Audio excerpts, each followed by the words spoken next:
You're listening to the Options Insider Radio Network, the home of the Options Podcast. For more quality options programs, visit theoptionsinsider.com or search for Options Insider Radio Network in your podcast provider of choice. Listeners can also access all of our programming through our mobile app available in the iTunes and Google Play stores. Select programs are also available via live stream at mixlr.com/options-insider. That's mixlr.com/options-insider. Don't forget to follow along with your favorite programs and submit your own questions for the hosts at twitter.com/options, stocktwits.com/options, facebook.com/theoptionsinsider, or via questions at theoptionsinsider.com.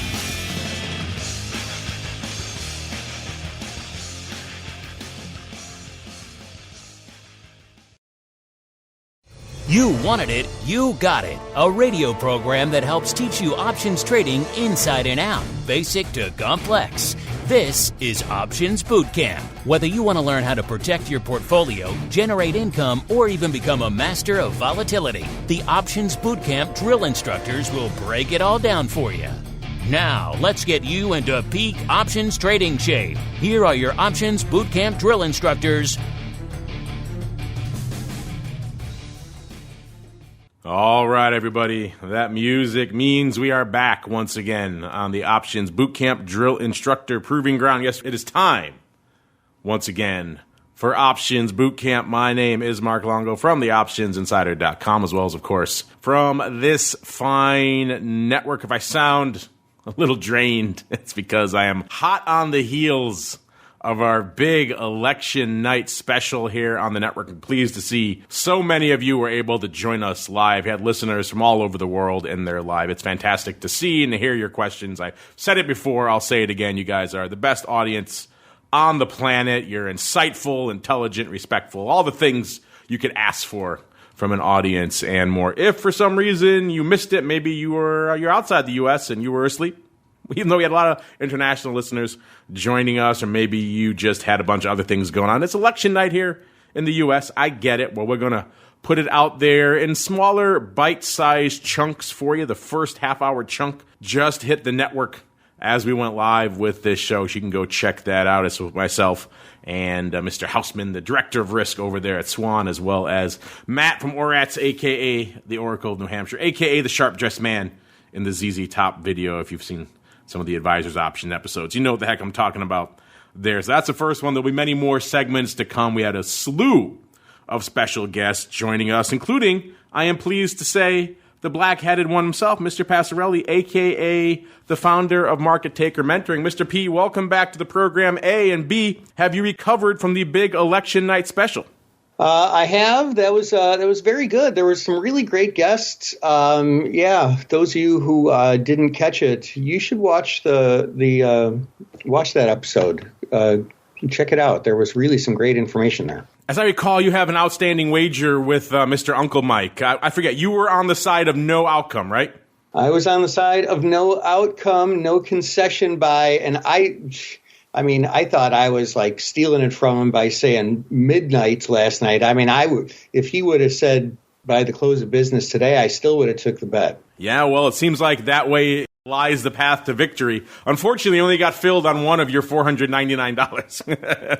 But it's enough. It's the old Mortimer bet from Trading Places. Turn those machines back on. I will make sure I hold his feet to the fire tomorrow on the option block and make sure he confesses yes, because it was looking kind of interesting last night. Again, check out our special if you haven't, listeners. It was interesting. We saw a huge resurgence in the futures, and then we saw a huge resurgence on some of the wagering sites where you can actually trade effectively binaries on President Trump, that he surged up to about 80% probability on those sites. The futures were limited up. It seemed like something had really swung in his favor. I think some places were predicting Arizona, others that he got Texas in his column. Whatever it was, something really swung in his favor. Then overnight, of course, we saw a little bit of a deadlock set in, and now this morning, it seemed like they're starting to call some states for Biden, including Wisconsin, and that has swung the futures a little bit differently. And of course, the betting sites were down. Trump was down from about 80% down to about 28 to 30%. He has now resurged he's at about 50% again. And speaking of resurgences, the markets are just on fire. Depending on where you're looking right now, this is explosive. The Dow itself is on track for its best post-election day in over 100 years, 120 years. That's only up 1.5%. The S&P is up 2.3%, and the NASDAQ up about 3.7%. Remember, we were saying last night that 3,400 level, a key level to watch in the S&P. It seemed like it could get there, and then it bounced off it a few times. It was a pretty strong resistance until it wasn't. Until it kind of blew through it last night when the futures were limit up. And today, still feeling the love at almost 34.50 out there. So it's kind of strange, Mr. P. I mean, we don't really have an outcome. Your bet, obviously, you're the winner of your bets. And it seemed like last night the markets were rallying on Trump news and selling off on Biden news. Now it seems like Biden looking a little bit better today, and yet the markets, we don't have an outcome either way, and the markets are still in rally-ho mode. What do you make about today's aftermath of the election, sir? Well, I still stand by what I was saying last night, and I think it's going to be a while. I mean, honestly, I was surprised we rallied so much today. We pulled back a fair amount off the highs, though, once Biden won Wisconsin. And so, Michigan, like if you look, Biden now needs, there we go. 22 points. And he is ahead in Michigan and Nevada, which add up to exactly 22 electoral votes. But here's the rub. Michigan has 99% of its voting in. And it's close, but it looks like Biden will probably pull it off. So he'll probably get those 16 votes. But Nevada's 6 votes that he needs, they're only 75% reported, and they can keep counting votes until November 10th. So if they can keep counting votes until November 10th, I don't see how we can get this wrapped up by then. The only way we could get it wrapped up by then is if Biden flips one of the other swing states that he's currently behind in. But I think we're in this. I think we're in this for a few days, man. Yeah, it is very much a toss-up right now. I'm looking at different outlets to see where we're standing right now. Of course, coming into our special, again, this is why I've said all year long, listeners, you have to just throw the polls out the window, because coming into the special last night, I think the consensus, the average of the polls was in the national race. Biden had something in the order of an 8-point lead, something along those lines, and in most of the battlegrounds, he had various leads out there. Of course, throw all that out the window, because Biden is leading by, looks like about 2% in the national poll right now. But of course, we don't elect our presidents like a democracy should. We elect it by electoral college. So that's still all tied up. Different outlets are calling it different ways right now. I'm looking here. The AP has it 248 to 214 for Biden. Obviously, you need 270 electoral votes to win. So yeah, we're still very much in a deadlock here. Mr. P, what was the takeaway from your mentees and your clients today? Were they coming in saying, hey, I want to get at this, I want to buy, I'm feeling bullish? Were they still looking to hedge? What were they looking to do? Were they sitting on the sidelines? What was the mood over there at MTM today, sir? I think there's a lot of watching going on, which I think is a great thing to be doing. Anything can happen. And there's been some stuff that I predicted correctly, but there's been some stuff that surprised me as well. I'm still surprised that the market's up this high. I feel like it's so likely it's going to pull back. Yeah, there's a lot of wait and see. There's a whole bunch of wait and see. Well, we're not going to wait and see any longer to answer some of your questions. Let's get to it. A little bit of the old mail call. Mail call. Time to look at questions submitted by our listeners.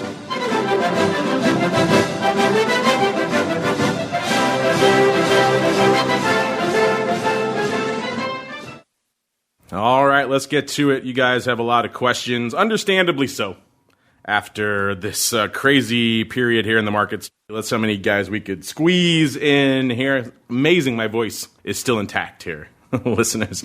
Let's start off with Jason Cruz. This is, hi, guys. Recently discovered the show.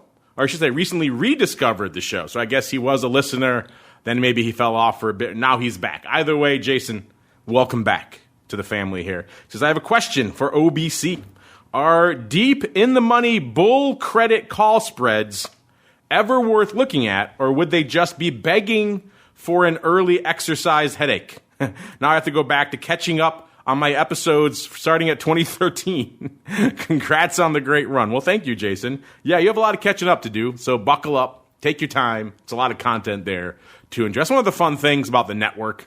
I kind of envy people who are discovering it now for the first time, or perhaps, in Jason's case, rediscovering it, because there's so much content there waiting for you. The best way to get it all, listeners, you can go to our website, of course, and stream for days there. A lot of the major platforms, like your iTunes and others, they'll probably limit you to 50, maybe 100 of the most recent episodes. That'll cover a lot of shows, but in our case, we go back nearly 14 years, so it's not going to cover our breadth of content. So in that case, the app is probably your best bet. It's really going to get you unfettered access to everything. And you can build your own playlist. It's pretty cool. So check it out wherever you're listening. iOS App Store, Android App Store, even the Kindle Fire App Store. It's all there. And you guys can play along. Now on to the question. This one kind of struck me as odd. I was like, what kind of voodoo is this guy working where he can buy a deep in the money bull call spread and get a credit for it? I don't know what magic he's working, but if he is, I want to know his magic. So he pointed that out to him, said, I'm not sure if you're able to get a credit for this. And he said, I meant a debit spread. I'm sorry. He says, my example is the XYZ 89.90 call spread for, let's say, 90 cents. But the same question about the short leg getting exercise earlier. Well, in that case, if it's only a one strike spread, it's pretty much effectively a no delta, right? If it's I don't know where XYZ, let's say XYZ is trading 100, so you're trading over 10 handles in the money. You're going to have a very, very small delta to that. You're buying, think about it, listeners, you're buying one effectively 100 delta option, and then you're selling another effectively 100 delta option. So what you're doing is analogous. You're doing the meaty legs. I'd encourage you, Jason, and others who are interested in this, go back and check out our episodes we did on box spreads not too long ago, because what you're effectively doing is the meaty leg. So effectively, you're trading a bit of a carry play, an interest rate play, which is not the most viable path for retail to go down. And we talk about that a lot on that episode, so I encourage you to check it out. Box spreads, a surprisingly contentious topic in the year 2020 and beyond. Mr. P, what are your thoughts here on Jason's request for deep in the money, in his example, one strike wide call spread, sir? Do you have any use case for these? Yeah, I mean, I have a couple comments that I think can be useful. I think it's really important. Was it on our last episode where we were talking about how important synthetics are? Yes, we were. Yeah, okay, that's what I thought. Synthetics are super important, and when it comes to vertical spreads, debit or credit, it's really important to understand your synthetics, because here's the deal. The 89.90 debit call spread is synthetically equivalent to the 89.90 credit put spread. So first of all, from a trading standpoint and management standpoint, it's super helpful to think of it as a credit spread. Like your positive theta here, the stock's got to stay above your strike price. I mean, you should be thinking about it just like it's a put credit spread. Now, all that said, there's this thing about early exercise that we want to be careful about. But calls, and it's important to know when you are likely to get exercise and when not. Calls tend to only get exercised the day before the ex-dividend date, unless the stock is hard to borrow and maybe a couple other rare nuance scenarios. So if it's not the day before the X date and the stock's not hard to borrow, you've got pretty low risk of getting assigned. Yeah, the assignment part isn't really the part I would worry about either, as Dan just pointed out. Kind of ex-div date. The only real reason, economic reason to exercise an option early, listeners, is, of course, to exercise a call to capture a dividend. You're only going to do that ahead of an ex-div date. So outside of those scenarios, you're pretty safe. And even still, this deep in the money spread, you don't have to worry about it because you have the other leg against it. So it's not something you really have to worry about. You're just setting up a whole bunch of really legs and commissions to signify nothing. We used to do these types of trades deep in the money, and there were boxes in the indexes back when we were market makers, because effectively we would have different, interest rate positions on, and we could actually play that carry a little bit. It doesn't make sense for a retail to do this. Your margin treatment is different. You're generating, trades and commissions to effectively signify nothing here. I don't see. I think the question I would have for you, Jason, anyone else who's considering this, is you don't lay out a scenario for why you want this. I mean, you're not getting any delta, you're not getting any exposure. So I'm trying to see from a retail trading perspective why this would be a desirable position. You're just kind of churning and burning. You must love your broker. That's the only reason I could think of why a retail account would want to do this. Professional side, institutional, a little bit different. But on the retail side, I don't see much reason for you guys. I don't think early exercise is the reason you shouldn't do this. There are many others. So yeah, let us know why you want to do this, and maybe that will help point us in the right direction. Where did you hear this was a good idea? All right, next up, Big Bull. I like these handles. Big Bull, Big Beer. He wants to know why options are not allowed to trade overnight too, like futures, especially on futures. Well, you're looking there, you actually can trade. If you go over to, let's say, CME, pick your poison, which I don't know which future you're looking at. We can look at the equities, or perhaps we can look at, some of the commodity options out there. But you do get a much longer trading cycle out there. You've not quite 24 hours, but pretty darn close to it out there. So if you're interested in those types of things, like I have it right now, here's the E-mini. The hours are effectively the only times you're off during the weekdays. There's a kind of a little blip between 3:15 and 3:30 while they kind of reset, and then kind of between 4 and 5. And then other than that, you're pretty much trading all the time there on the E-mini.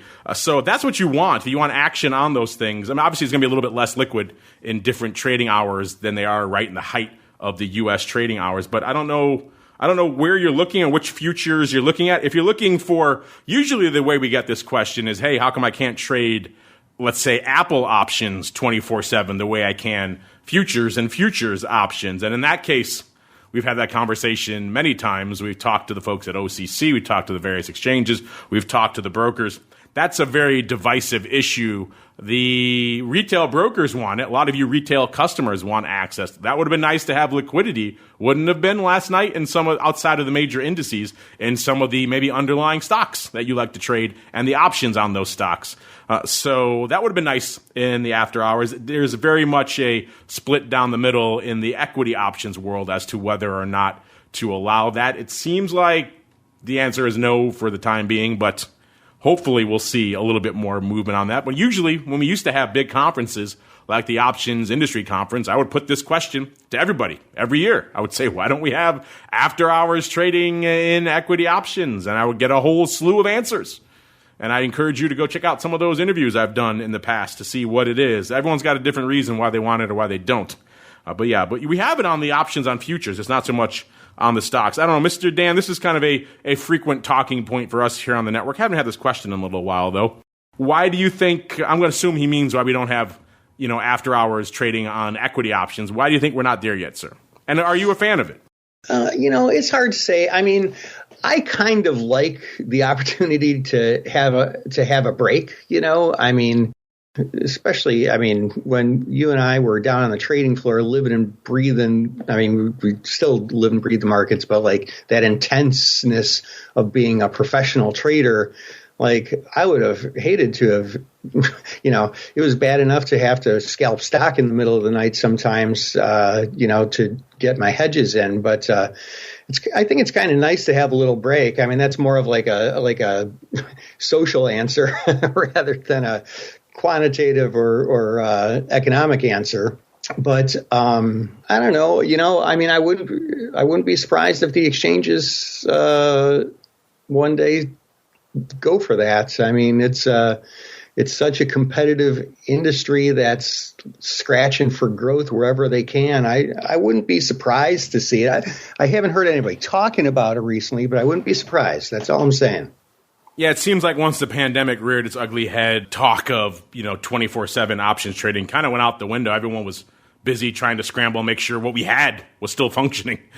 For a while there, the entire industry was trading fully electronically for the first time. So the notion of adding additional hours was just, unfathomable. So maybe now that things are, I hate to say getting back to normal because they're not, but maybe settling down at least on that front. Maybe the election's somewhat behind us here. Maybe this is the conversation that could come up again, but I don't expect this to come up again. Not till at least, let's say, middle of next year when maybe things are a little bit quieter and they could start turning their attention to more luxury type items like this rather than keeping the necessities and the basic functions of the market going. Visual Care has maybe a somewhat ill-timed question, though he has a smiley laughing face with us. Maybe he's joking. He says, should I be putting on some hedging trades? ? And then a laughing smiley face. Well, it seems like maybe that horse left the barn before the election. Of course, today, you don't need any hedges. You just go buy whatever freaking stock you want because they're all moving up today. But, weird timing. Mr. P, should he be putting on some hedging trades? ? Well, what most investors like to do is they like to wait until the market hits a bottom and buy puts then. It's a less crazy question than it should be. But you actually do see that, that's why the implied volatility gets so high when the stocks are down, because that's when people are buying it and it gets the highest at the bottom. So, timing is everything when it comes to trading. Keep an eye out for that. Look for it and pick your spots, my friend. Pick your spot. Another one here from Else Grieve. Interesting handles today. Wants to know, when does the spot VIX start to rise? Well, not today, Else Grieve. It's taking it on the chin. We had a conversation last night. We were kind of guessing on our special what we think would happen to VIX if we had an outcome last night. We didn't have an outcome, yet the market's certainly acting like we did, up strong, like I mentioned at the top of the show. I came down somewhere in the 20s when it came to VIX. I think I said somewhere around 27.5. I do believe Matt from Oratz kind of cribbed me there as well. We both kind of came down around that level, and we're not quite there, but we're not that far away from it right now. VIX at about 29 3/4 as of a few minutes ago. So the market's feeling its oats today. I would say VIX would start to rise if we didn't have the action we saw today. If we saw the exact opposite and we saw, a multi-% sell-off in the markets, then you'd start seeing your spot VIX start to rise. But not today, Mr. or Mrs. Else Grieve here. Let's see, what else? We got a bunch of questions coming from all different topics. Here we go. It's an interesting one. This one I think we touched on the show last night. Make a difference about selling put spreads and call spreads with elevated implied volatility. I think we touched on that. I think you answered that actually last night, Dan. So I think we touched on that one last on the episode. Mr. Murdoch wants to know, interesting discussion on capital asset pricing models and portfolio diversification on our last show. Oh, yeah, that's right. We had a listener ask us about various factor models for how they evaluate portfolios and what their role is in options. Mr. Murdoch wants to know, what role do you feel that options play in proper portfolio diversification? This is an interesting topic, something we touched on a few times, as you mentioned, very recently here on the show. The traditional thing, I was taught this in school. I'm sure a lot of you who studied, finance or economics, and probably taught something similar along the way. What he mentions, the capital asset pricing model and the way you distribute your assets to get quote unquote true diversification, and it came down, various models would say somewhere between 24 and 40 different assets to somehow diversify your portfolio. And if you did that, you were somehow truly diversified. Of course, when we all go to the real world and we see how the markets really work, which is why they call economics the dismal science, is because it doesn't really hold in the real world. And we all saw, let's look at last week or back to March when we saw massive sell-offs in the market. What did pretty much every major asset do? Yeah, they all sold off. So we saw gold taking it on the chin back in March. We saw Bitcoin sell off 30% intraday back in March. All these quote-unquote diversification assets sold off. And forget about you buy a bunch of different stocks. They're all pretty much correlated to the S&P. They all sold off as well. So all of your traditional assets you might usually use to diversify all sold off, which is why we say, I have said before, an option is one of your real few reliable sources of diversification. You buy a put on the S&P, you know exactly what you have. You have a delta, you have a gamma, you have a theta, you have a vega, you have a strike, you have a contract date. These are all things that are set in stone. It doesn't matter what the hell happens with the rest of the market. You have that contract. It is in your hot little hands until it expires. And so you can rely on that. VIX and volatility products, a little bit different, a little bit less reliable because you're not quite as set in stone. But on days like last week or in March, a huge explosion to the upside, they're also going to give you a nice bang for your buck. So those are kind of the only two, in my view, real reliable diversification tools because you know exactly what you have. Dan, what are your thoughts here on the role that options play in proper portfolio diversification, sir? We've talked about this. It hasn't been for a very long time, though. Think of options as its own. Well, think of volatility as an asset class. Like volatility is somewhat related inversely to the equities market. But, so are bonds for that matter. So is the credit market for that matter. So is gold for that matter. So, it is a different asset in and of itself, this, this ebb and flow of option premium. So there was certainly like a whole bunch of talk, 5 years ago or so, that from a lot of money managers that volatility, the asset class volatility, should be part of your portfolio. Now, to be clear to everyone, like that doesn't necessarily mean buy and hold VIX futures or options or anything like that, or VXX, which because of contango would probably be a losing scenario for you. But trading volatility for those who have that skill can be a really great addition to a portfolio, in my opinion.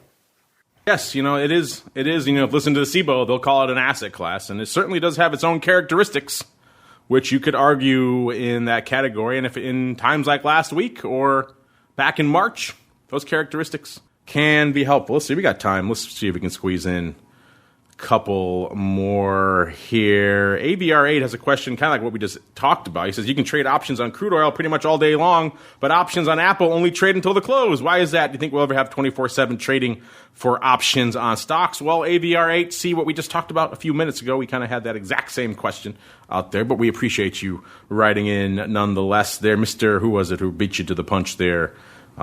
Big Bull Beer beat you to the punch, unfortunately. All right, let's go up this one. This is kind of a silly one. We got a quiz here from Sevi. Dan, are you ready? Sevi says, I saw this in my textbook, and I thought I would pass it along. Maybe your listeners would find it informative. Or maybe it's too basic. Love the show. And his quiz is, you want to buy 100 shares of XYZ stock, and you don't want to pay more than $20 a share for it. Which option strategy would be the least expensive? A, buy one XYZ $20 call for $2. B, sell one XYZ 20 call for $4. C, buy one XYZ 20 put for $1. Or D, sell one XYZ 20 put for $3. Mr. P, what are your thoughts here on Sebi's quiz? Which way do you want to go? Let me see here. You want to buy 100 shares of XYZ. You don't want to pay more than $20 a share. Which option strategy would be the least expensive? Well, I guess it looks like selling one of the 20 puts for $3 would be the way to go, given the information we have. Yeah, kind of hard to argue with collecting $3 being the least expensive way to buy it. Yeah, I'm definitely down with that one as well. So yeah, a pretty basic quiz, but Sebi, we appreciate you passing along. You almost stumped Mr. P very quickly, but almost, not quite. Got to get up a little earlier to stump Mr. P out there. But yeah, we'll take $3. I've said this many times. This is a use case everyone who listens to this show should be doing. If you're considering buying an underlying and you're comfortable working a limit order to buy it, then you should be comfortable selling a put to do same thing. And hey, in his example, you'll get $3. There are definitely worse things to have to worry about. Unfortunately, this music means we have come to the end of our epic little sojourn here for Options Boot Camp this week. If you need more in your ear holes, don't worry, we'll be coming back at you on the podcast side with an OPR later today. It is Education Wednesday, after all, so you get a double dose of education today on the podcast network. Tomorrow, we'll be back live at noon Central, 1 p.m. Eastern, with episode 2 of the Option Block for this week, followed at 1:30 p.m. Central, 2:30 p.m. Eastern by TWIFO this week in Futures Options, and we round it all out again live on Friday, noon Central, 1 p.m. Eastern, with Volatility Views. So a lot still in store for you this week. Of course, you're listening after the fact on your device of choice. Just hit next. It'll all be waiting for you there once it's recorded and put out to the network. But before we go, Mr. P, if folks aren't tired of you after the epic special last night and another episode of Boot Camp today, and they want more Passarelli in their lives, where should they go? What should they do? You can always find me on my own little corner of the internets, markettaker.com, 2 T's in a row, and we'd love to hear from you. Absolutely. There you go. Markettaker.com is the place to go. And on behalf of Mr. P and indeed myself, I thank all of you out there for downloading, streaming, subscribing, for sending in such great questions. Stay calm, stay sane, stay safe out there. And we'll see you back here live tomorrow for the Option Block. See you back here on the podcast network a little bit later today for Options Playbook Radio. And then we'll see you back here next week on Education Wednesday for another episode of Options Boot Camp.